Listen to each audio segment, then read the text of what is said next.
Last year when I was getting all that pushback online, everybody was calling me a pansy.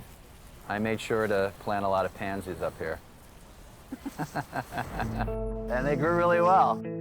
I want to talk about a bridge between the institutional church and the LGBT Catholic community. Sure. So I'm a Jesuit priest, and I really had never done anything kind of formal with the LGBTQ community until the Pulse nightclub massacre in 2016.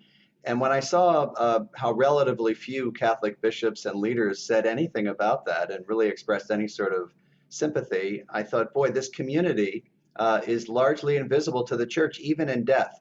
One US bishop has criticized you very strongly, saying you're part of an LGBT lobby within the church.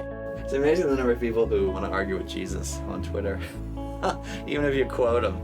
I had been talking to Evan about doing some sort of maybe a short or a feature related to the Pulse massacre. I went to college in Orlando. I used to go to Pulse a lot. My friend was killed at Pulse.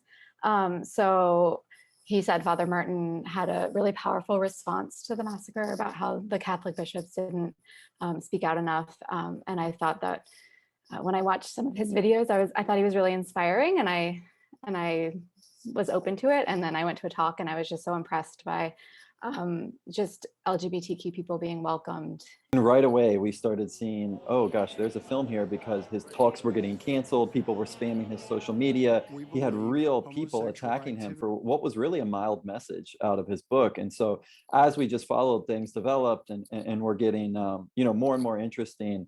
And we followed him around for about 2 years from the release of that book, and just sort of observed what happened and followed the story wherever it took us. I always want to be close to Jesus. That's why I'm doing all this.